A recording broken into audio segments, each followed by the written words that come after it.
Dios está en casa. Y si tus padres te besan y hacen reír la esperanza, Dios está en casa.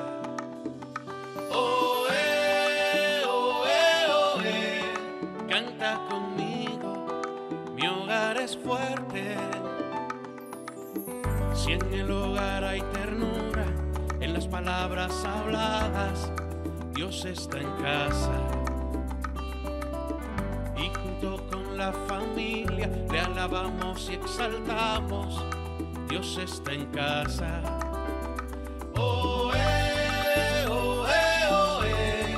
Canta conmigo, mi hogar es fuerte. ¡Eso!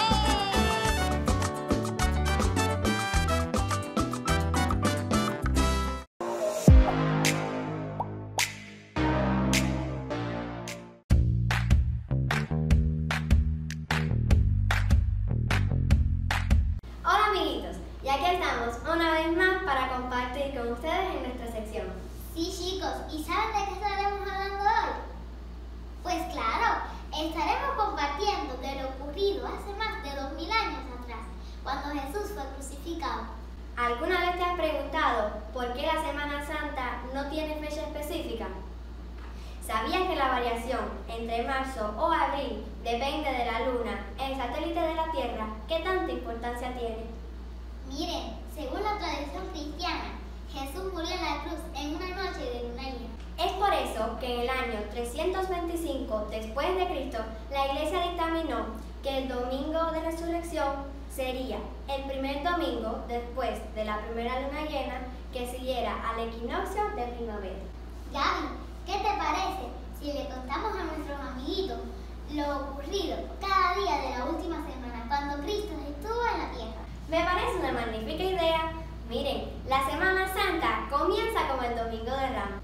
Sí, ese es el día en el que Jesús hace su entrada triunfal en Jerusalén. Se llama de Ramos precisamente porque sus seguidores ponían ramas en el suelo para que el Señor caminara sobre ellas mientras cantaban y victoriaban: ¡Hosana! ¡Hosana! ¡Bendito el que viene en el nombre del Señor! ¡Hosana! ¡Hosana! ¡Bendito el que viene en el nombre del Señor! Al otro día, es decir, el lunes santo, Jesús saca a los mercaderes del templo. El martes, el Señor anticipa a sus discípulos la traición de Judas y la negación de Pedro. Miércoles, Judas Iscariotes conspira con el Sanedrín para traicionar a Jesús por 30 monedas de plata. El jueves, el Señor celebra su última cena con sus discípulos, ora en el huerto de Getsemaní y es arrestado. El Viernes Santo, Jesús es interrogado por Caifás y Pilato. Es azotado y le ponen una corona de espinas. Y finalmente es crucificado y sepultado. El sábado se aprecia la soledad y el dolor de María, su madre, en vísperas de la Pascua. Gaby, y el domingo acontece un hecho extraordinario que cambia el curso y la historia de la humanidad para siempre. La resurrección del Mesías, el Salvador del mundo. Bueno amiguitos, y hasta aquí nuestra sección de hoy. Esperamos que hayan aprendido un poco más acerca de lo que sufrió Jesús por ti y por todos nosotros. Y no lo olviden, nos vemos en el próximo programa Para juntos aprender de todo un poco. ¡Nos vemos!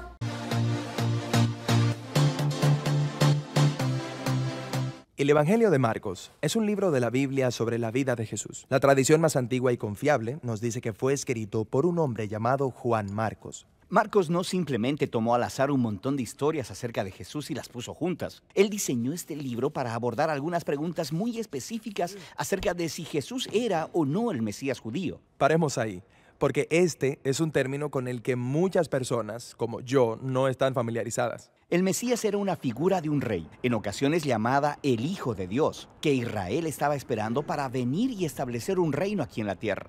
En los tiempos de Jesús, Israel estaba ocupada por Roma.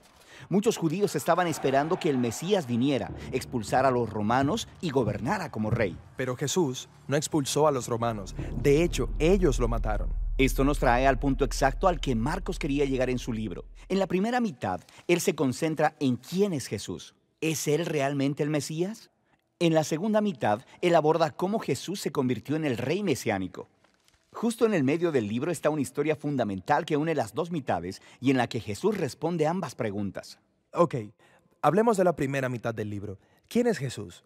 Marcos deja muy claras sus creencias sobre Jesús desde el inicio del libro. Principio del Evangelio de Jesucristo, el Mesías, el Hijo de Dios. Una de las siguientes historias es de Jesús siendo bautizado. La voz de Dios anuncia desde el cielo: este es mi Hijo. No podría ser más claro.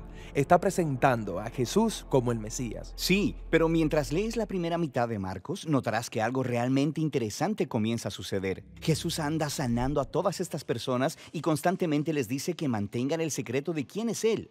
Esto sucede muchas veces en el registro de Marcos. Esto es muy extraño. Sí, ¿por qué guardar el secreto? Recuerda, muchos judíos tenían muchas expectativas diferentes acerca de quién sería el Mesías y de lo que haría. Jesús no quiere que la gente malentienda lo que significa que Él es el Mesías de Israel. Entonces, con todo eso en mente, llegamos a la historia fundamental en el centro del libro, donde Jesús se aparta con sus discípulos y les pregunta: ¿quién dicen ustedes que soy yo?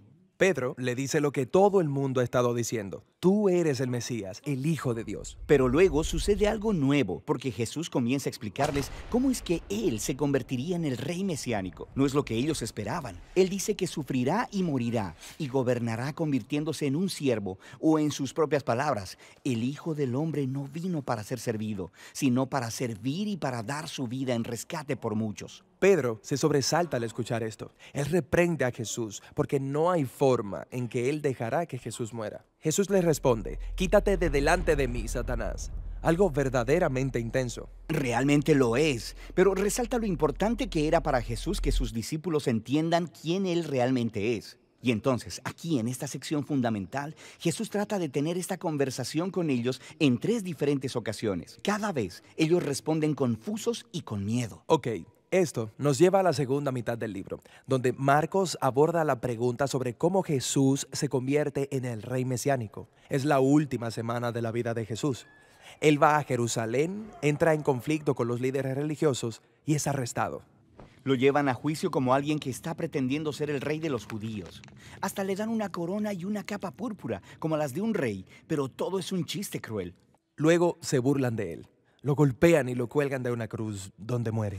Es aquí, en esta escena crucial, donde nos encontramos con un nuevo personaje. Un soldado romano. Quien de pronto comprende todo lo que está pasando. Él dice: ciertamente este es el Hijo de Dios. ¡Qué locura! Es un enemigo quien primero lo entiende todo, que el rey mesiánico de Israel es Jesús, el crucificado. Esa es la estructura del libro de Marcos. Pero el libro no termina con Jesús muerto en la cruz. No, al tercer día, unas mujeres van a visitar la tumba de Jesús y la encuentran vacía. Hay un ángel parado en ella que les instruye a que vayan y den las buenas noticias de que Jesús se levantó de entre los muertos. Pero en lugar de ello, ellas salen corriendo y no le dicen a nadie porque tienen miedo. Y así es como termina el libro.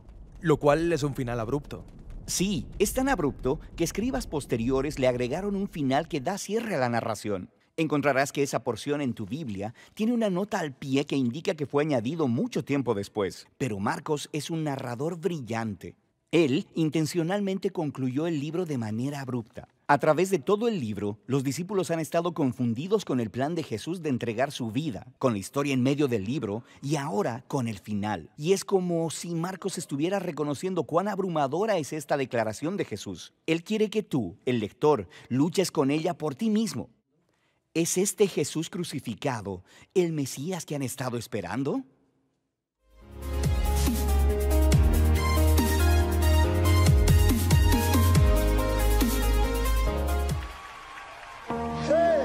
Y vamos a recordarle al enemigo algo.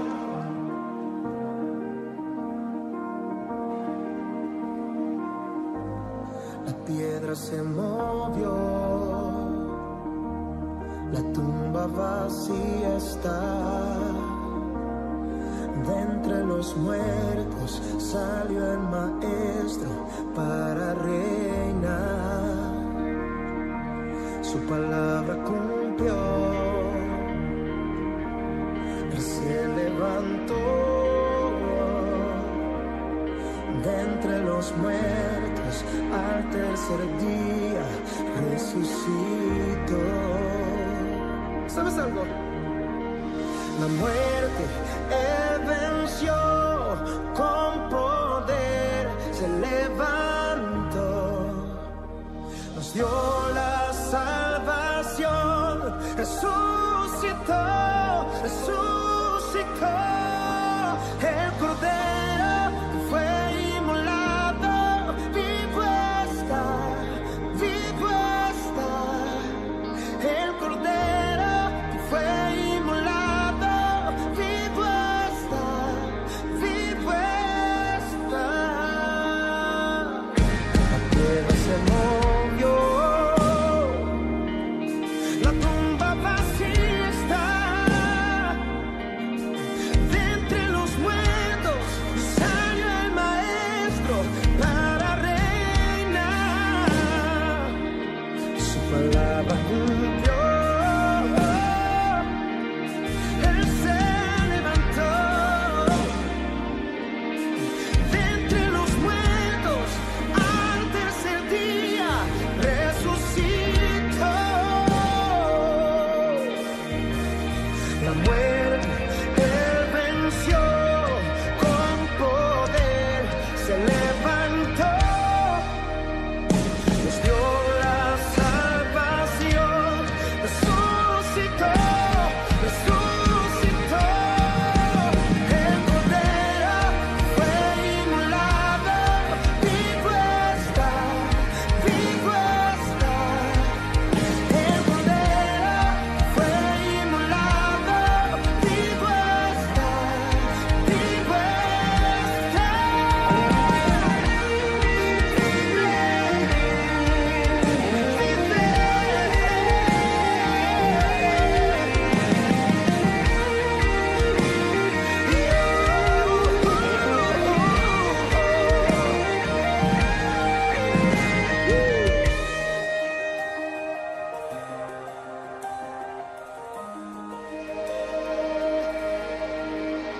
El Cordero que fue inmolado, vivo está, vivo está.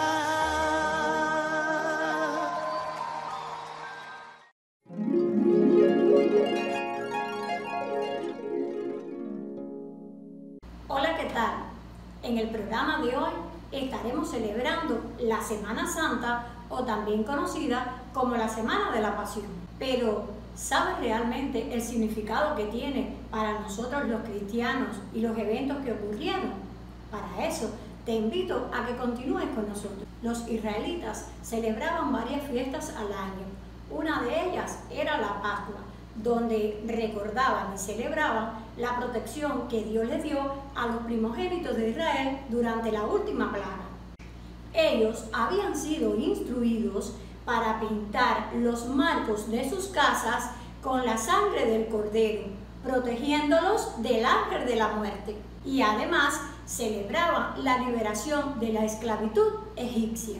La Pascua se refiere a Cristo como el Cordero de Dios, sacrificado una vez y para siempre por los pecados de toda la humanidad.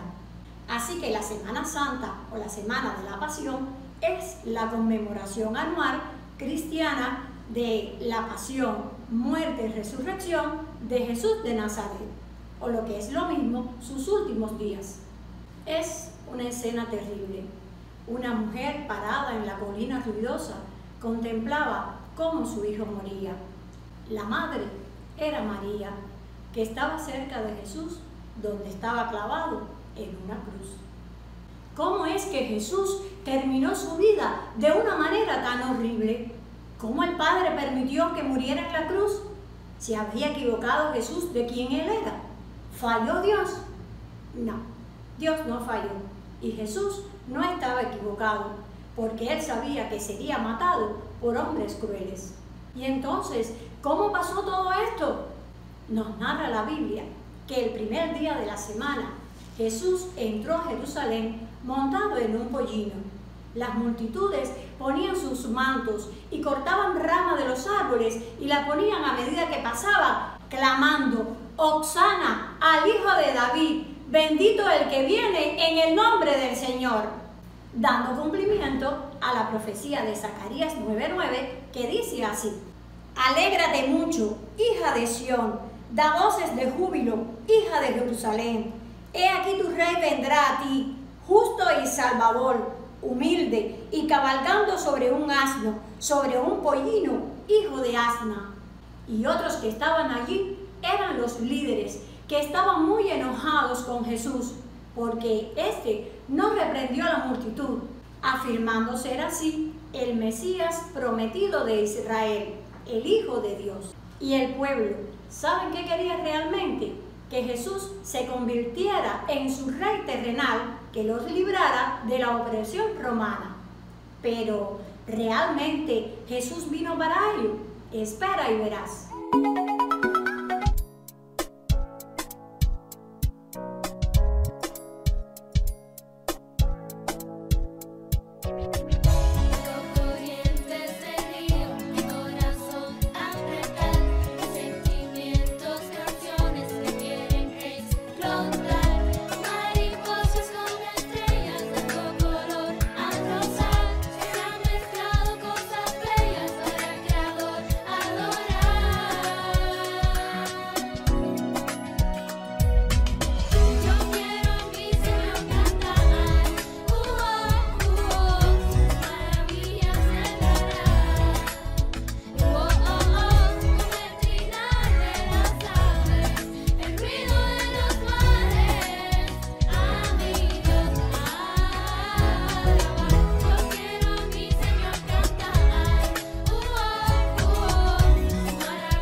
Entonces, ¿qué me dicen? ¿Era el propósito de Jesús convertirse en un rey terrenal? Pues no. El propósito de la venida de Jesús no era convertirse en un rey terrenal. Pero bueno, ya Jesús estaba en la ciudad y estando allí vino una mujer y derramó un perfume sobre sus pies. Al ver esto, los discípulos se quejaron diciendo que ella estaba malgastando el dinero, pues los perfumes eran muy costosos.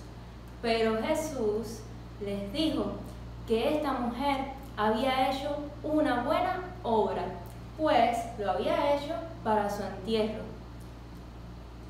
¿No les suena raro estas palabras? Después de esto, Judas, uno de los 12 discípulos, acordó traicionar y entregar a Jesús por 30 piezas de plata. Jesús cenó con sus discípulos y les dijo cosas maravillosas acerca de Dios y de sus promesas a aquellos que le aman. Les dio pan y les dio vino para compartir. El pan simbolizaba su cuerpo y el vino simbolizaba su sangre. Esto era para recordarles que su cuerpo y su sangre serían entregados para traer perdón a todos los que en él creyeran. Luego Jesús les dijo que uno de ellos los traicionaría. Enseguida que Pedro escuchó esto, le dijo que él nunca huiría, que siempre estaría a su lado. Pero Jesús le dijo que antes de que el gallo cantara 3 veces, él lo iba a negar. Más tarde, en esa noche, Jesús fue a orar en el huerto de Getsemaní, y los discípulos que lo acompañaban se quedaron dormidos. Jesús oró de esta manera: oh Padre, pasa de mí esta copa, pero que no se haga mi voluntad, sino la tuya.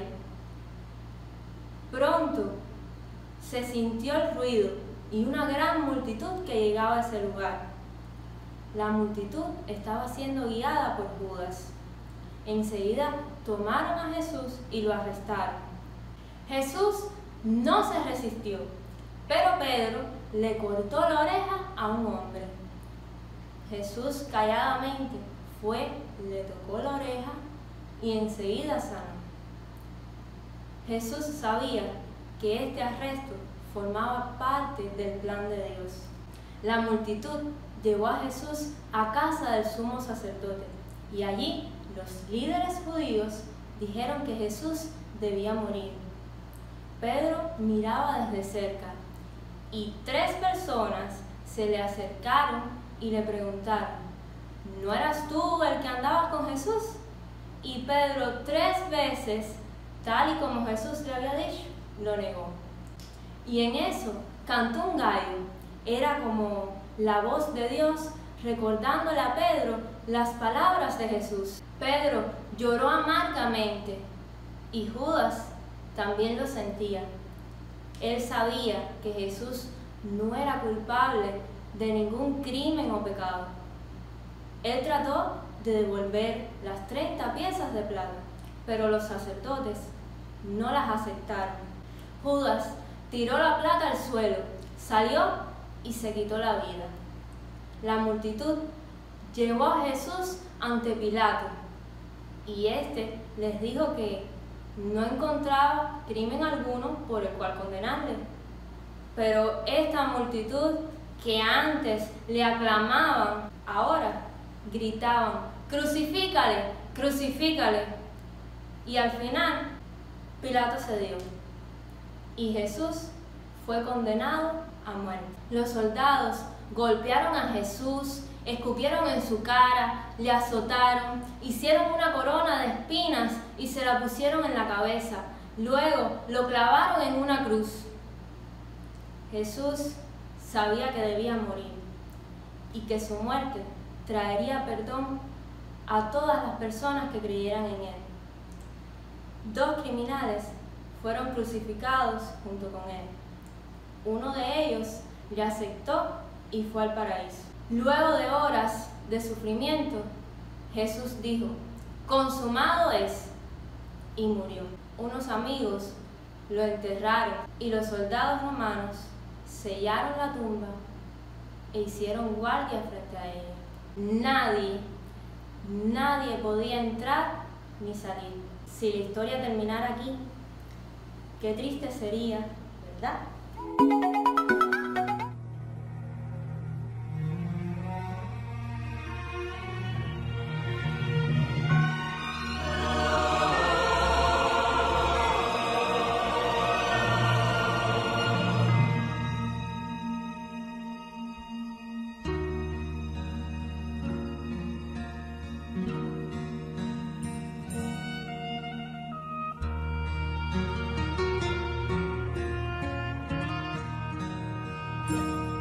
Por la vía dolorosa, triste un día en Jerusalén, los soldados abrían paso a Jesús, mas la gente se acercaba para ver al que llevaba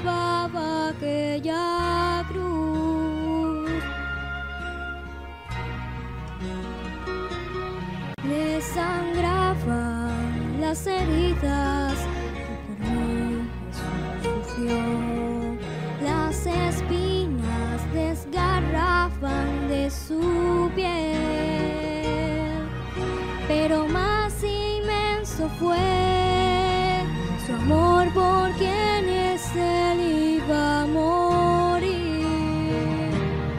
Por la vía dolorosa, que es la vía del dolor, como oveja vino Cristo, Rey y Señor, y fue él quien quiso ir por su amor, por ti y por mí, por la vía dolorosa al Calvario y a morir.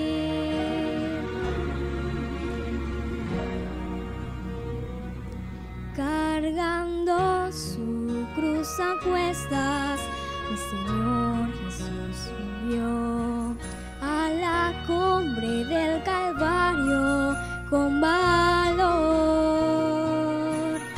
Mas la gente se acercaba para ver al que llevaba aquella cruz. Por la vía dolorosa, que es la vía del dolor, como oveja vino Cristo, Rey y Señor, y fue él quien quiso ir por su amor, por ti y por mí, por la vía dolorosa al Calvario y a morir. Su sangre vertió con profundo amor por salvar al mundo de condenación.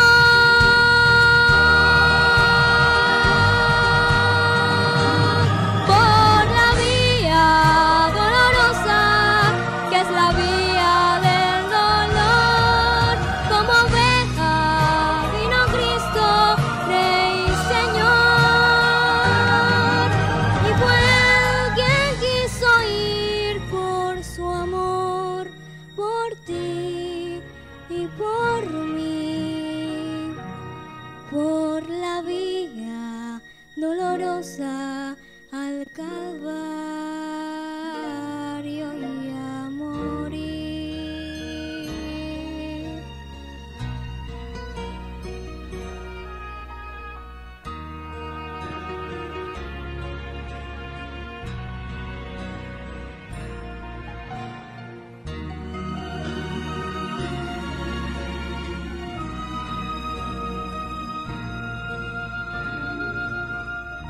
Mas él herido fue por nuestras rebeliones, molido por nuestros pecados. El castigo de nuestra paz fue sobre él, y por su llaga fuimos nosotros curados. La historia no termina aquí. Dios hizo algo maravilloso. Jesús no quedó muerto.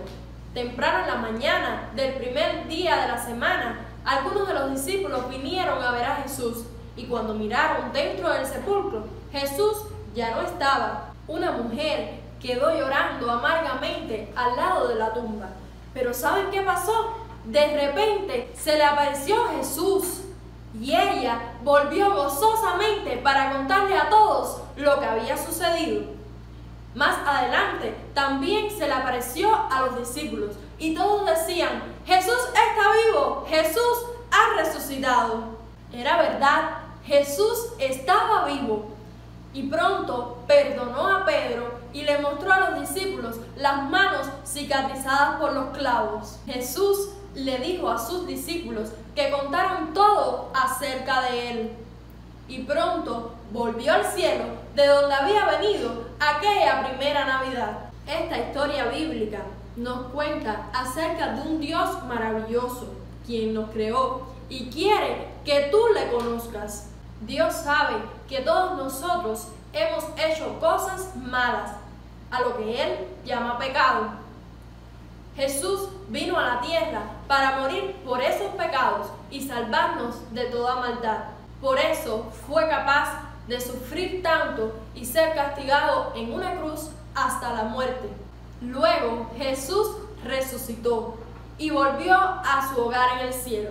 Si crees en Jesús y en lo que Él hizo por ti, te invito a que le pidas el perdón por tus pecados, para que Él venga a vivir en tu vida para siempre. Vamos, ora conmigo. Señor Jesús, creo que tú eres Dios y que viniste a esta tierra a morir por mí para salvarme de mis pecados. Oh Padre Celestial, te invito a que entres a mi vida y que perdones todo lo que hay sucio y feo en ella. Ayúdame a ser tu hijo para siempre. En tu nombre oramos. Amén. Ahora eres un hijo de Dios y ya conoces el significado de Semana Santa. Te invito a que la disfrutes y compartas con otros niños. Adiós. El Viernes Santo, Jesús es Jesús cenó por última vez con sus discípulos y les dijo cosas maravillosas. Aquí estamos una vez más para compartir con ustedes en nuestra sección. Claro.